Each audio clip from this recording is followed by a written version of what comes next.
Elhamdülillahi Rabbil alemin. Ve salatu ve selamu ala seyyidina seyyidil enbiya'i vel mursalin ve ala alihi ve sahbihi ecma'in. Geçenki celetelerde oğulluk almaklık ya qiyillik almaklık ya Farsi diline şu farzandxandagi şu hakkında bir gurruncuk verdim. Allah Teala kabul etsin. Avudan açıklamaptır. Bir sizatlar galıptır arada. Şu gurrun öğürlep birini hamniyet ettim. Çün fezai mecazi davi. Sorulya. Sorulanına otam ten her gayne aylatımı cevap verecek otam doğru yetişip olana. Ama belli bir gurrun açıklanıp verilen bulunna haten ona gelip de varakayım şunu kulak atıp aydılarına bize de doğru beter rahat boluyor. Sokağımızda kem boluyor. Vaktimizde kem selfecoyu boluyor. Geçen cehede ben ayttım ki eğer bir adam oğulluk alacak olsa ya qiyillik alacak olsa beri başı üç zadi gözün aslına almaklık gerek. Yoksam şol oğulluk ya qiyillik almaklık bu ne diye günahkarçılığa muhtarat. Avval baştan Kur'an'ın hükmüne göre Hanefi mezhebin ulemalarının ayetine göre ud'uhum li abaihim huwa aqsatu indallah diptir Allah Teala. Şu oğulluk almakta yana o Peygamber onun vaktinde bağmışız da Peygamber oğulluk var ha. Hazreti Zeyd radıyallahu anh Peygamber oğulluğu şu. O zaman Allah tebarek ve teala şu Kur'an'da şoları öz adına öz atasının adına çağırmaklığı itlaptır. O Zeyd ibn Muhammed diyemiştik de Allah Teala şuna nehyettir. Zeyd Muhammed'in oğullar sallallahu aleyhi ve sellem. Ud'uhum li abaihim. Atalarının adına şoları çağırın diptir.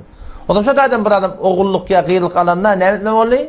Gerekli ki şol oğlunun ödünü ağırlamalı ve camiada da yaşap veren yerinde de namazda tehranda yaşap veren, her yerde yaşap veren sicil alayan şonmana doğruca şu öd esti eni atasının adını almalı. Daş çevrende şun hakkında doğruna etmeli. O şu oğlunun ödünü de şunu doğruna etmeli. Yoktam şey edil yani hiç doğruca Kur'an'a ters Müslüman doğun. Bu bir gurur. İkinciden mehrem namehremlik bir yağda peş geliyor. Oğullar yatın birinden ul olsa mümkün sen ayalına namehrem olsun. Öz bileceği yeğeni olsa onunla iş yaxşı. Ne? Bileceği yeğeni olsa. Şu arada şuna haberdar olmalı. Oğullar yatın mehrem namehremlik doğrulanmasa doğru tertip bilen olmasa ayalına inavlularına namehrem oluyor. Eğer qiyid alsan başka birinden qiyidlik alsan ilerlekim oğullarına ne et yaşa atasına atalığına oluyor da atalığına namehrem oluyor. O zaman üçütü bile yaşak gelip ya doğruca da varakayım haram bilen, haram tertip bilen, haramı müptela olup yaşap belli Müslüman doğru. O zaman şu boğutun doğrulamaklık gerek. Emdirmelilerin emdirin. Ulatı şol dena qiyid oğlum olsa yankıman adam sana mehrem olsun. Oğlun ne olsa yankı denanına şunu mehrem etmeli. Eğer şu tertip olmayan mı doğrulanıp olacak değil mi? Onu ne etme oluyor? Şimdiden el çıkma oluyor Müslüman doğun. Şu bir katı bir günahkarçılık ertekun bir doğruca haram bilen yaşap veren adam oluyor biz. Yine lakin perverişkarlardan anlayanlar bazen perverişkardan alanda hobun eneti kim, atası kim bile belli de. Kimden emdiripten ayağına mehrem edecek? Kimden emdiripten merham ademine mehrem edecek değil olunmadı. Bunu mümkün ne de? Pet oradan şun hakkında almaklığa eğer bir adam hüvayet edip alsa da şu yine lakin bağlığa bollu mu? Şunu kullan cüda edip mehrem namehremlik raayet etme oluyor. Yo rahat etmeyecek Müslüman doğan şu vattan şu hakkında biraz var ayak taklama oluyor. Bir ikinci gurrun. Üçüncü gurrun ersın gurrun. Ersi mirasın gurrun. Vakti bir adam oğulluk alıyor ya qiyillik alıyor. Şunu bilmeli ki şu oğulluk ya qiyillik atalığından eleniğinden miras almaya Müslüman doğanım.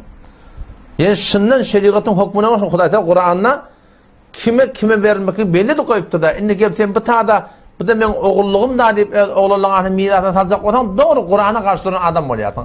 Şu taydan şunu düşünmeli ki bir adam ki geliyor oğulluk ya qiyillik alıyor. Şu adam malından şu adam ne diye miras almıyor Müslüman doğun. O vakti ki miras almanla şu arada bir bozukçulukla var Müslüman doğun. Bir bozukçulukla oluyor. Taraf alıyor oğulluk alıyor, qiyillik alıyor, oğlum bulunak, qiydim bulunak, ferdendim yok. Oğlun uşağım yok deyip aliyallah, inaylakim 4 yıl, 5 yıl nesil geçen sonra öde oğlun uşağı oluyor. İnaylakim ştada, ödününkin beter kavurip, ödününkin beter muhabbet edip, ki oğulluk qiyillik bir yadından çıkıp, onu bir basmırlap, Nemet diyelim şonu ırsan değil mi? Irsan hakkı yok. Şonu kule mehrum et diyelim Müslümandan. Şu bir öyle hamur zulüm yani.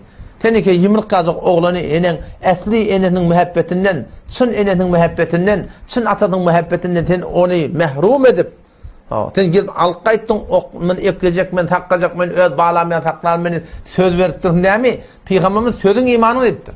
Her hafta iki haftadan Peygamberimiz cımmoğun bolsa Peygamberimiz iki haftaya doldan öğrelap aydardı diye. Ki la imane limen la ahdele sözü olmadan Peygamberimiz imanı olmaz deyiptir. O namazı olmadan da imanı olmaz deyiptir de Peygamberimiz. O zaman şu taydan ben Müslüman'da oldum. Söz veriyordun, sözünde durmalı. Mirassan ona yetmiyor. Sen ne emedin onunla? Sen hetmin şunu sen oğulluk yılığı altırın da oğlan çetenden sonra ölmedin. Çet her bir suratında hetmin şu oğluna vasiyet edin. Ben tapsırgıyım da. Sen şu oğluna malın 3'te 1 vasiyet et başarıyordun.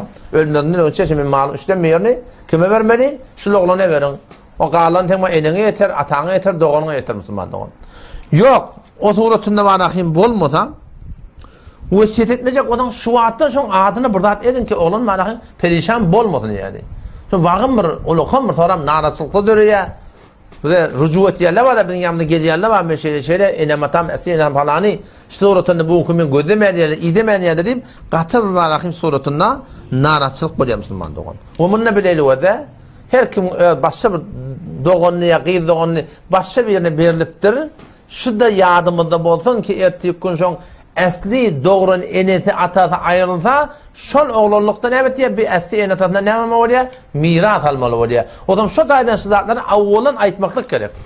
Vakti kesin enetin atatın kimliği aydılmanla iki tane teleke yağday tavırlıyor. Bir, aydılman geliptir, oğlun ululuptur.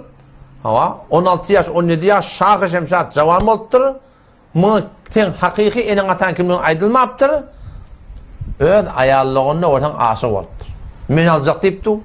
Hay beyle doğurdu, hay o kavdadır, hay falan nedir, hay bir aytmayacak kolyeli diye heniydi. Ahir çaresi yok baba, tenşi ayarlığının o zaman ştada cavan olan ödünden gitti adam. Yürek veriptir, üns veriptir. Şuna men deşman yok yağdaylar piş geliptir. Allah bile anında ne malını. Şu tayda Müslümandan hetmin şunu aytmaklık gerek ki ertesi gün ayarlığını alacak diye oturmadın. Ve hetmin aytmaklık gerek ertesi gün malahim ertesi mirasın davatı olanına şu da esli enatadında miras alıp başarıya da ertesi gün ol esli doğanları gelip de davalaşıp durmadan sen git o tağdan malahim mirasın alıp Müslüman doğan sizce bir bozulsuluklar tavırlar. O zaman şu tağda inşallah tanışıdatları ne mi deydi?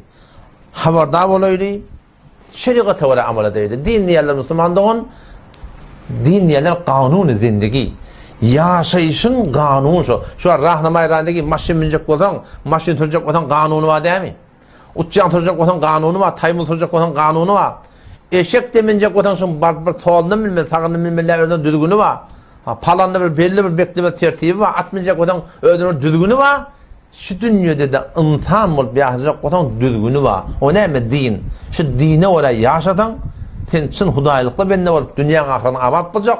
Yok dine oraya yaşamadan aynen şu maşin sürüğünde şu düzgünle kanunu oraya yaşamadan ne kim sen ödeye ödün helak bulayan ya başka bir helak etsin yalak din diyanata da oraya bulmadak şu dünyada yaşayışın düzgünü şu kanunu şu ne kim yakın ki bizim başımıza ne mi gelir bela gelir Müslüman da oğlum o zaman sen yeni tangaşıyla dur otam bu seyahat demiştik ben şansım yok men deyip bu yıldız falan yerde demiştik hem de yalan olur Müslüman sen bol personden sen ödün doğrula, Allah sen doğrulacak. Yaşayışın doğrulacak Müslümanlığın. Elbette ben oğluluk belirlerden, kıyılık belirlerden nehçe yerde eşittim. Yani şolun öğürlep aytyan kepsi oğulluk bermeğorin, kıyılık bermeğorin diye. O ne mi deyip çünkü narahati dörüye arada. Varsan hobbada ayttıktan oğlunu anlamalı dedikten. Sen enin falani, atan falani demeliydik. O zaman ortadan beylekler barıttı, bıtaktı geldi. Olun oylarında var gidip geldi, bulan da oylarına gidip geldi. O tağda vurulsa bulan yürügürü. Bu tağda vurulsa ola ortadan ökölügürü. Oğlum buraya o tağda, buraya bu tağda. Oğlun ortada legdan. Bu da var ahim suratında perişan ortada. O ertesi günde yakın mirasının hakkını ayttı mı ahim? Mirasının hakkını ertesi gün var ahim ol tarafın öyle oğlum bolmayan yermişik oğlanı oluyor ertesi gün bunu ol oğlu yal tutmaya, öde oğlun şu yal tutmaya, oğlusunu narahatı. O taraftan ol yankı önkü karnı bir doğullar var. Oğlu ortam var, bunu hitap etmeyen gelip yerler. Bir ölçü eseyen hennatından mirat almalılar. Ondan alacak ortam ol çın karnı bir yankı ayarlı oğullar, erkek doğul, oğlu ondan narahat. Hulası söyledin ki Müslüman doğullum. Şimdi ganimet bolsa berme kardeşim. Şunna ken narahatı var, ken kıyınçılıkları var, ken perişaniler var. Allah temizden tevfik versin. Otobüse daydan şun hakkında öğrelep gurun vermekteğimin şuparım ödüm maslahat bildim ki şu gurun Müslüman doğan baştaki Müslüman doğullumı da suratına kamil suratını yetirin. Günah kaçırıp bir yaşamaylı, İslam'a oraya yaşaylı, Kur'an'a oraya yaşaylı, hem adımında. Fakat oğulluk almaklıkta da, 24 saat yaşayışta bizim yaşayışında Peygamberimiz destur koyuptur. Bu da ne ediptir Peygamber? Mesvak kurşu nezire, takkal koyuşu nezire, talam verişi nezire, kime talam veriyor, kime talam vermeye? Talam vermek doğaptı, filmek talam vermek doğaptı. 14 yerde talam vermek doğurdu, 14 yerde. Halan adamına talam verip olmuyor Müslüman doğun. Her bir zat Peygamber olasam içine öyle etmeli. Allah temizce tevfik versin. Vesselamu aleyküm ve rahmetullahi ve berekatuhu.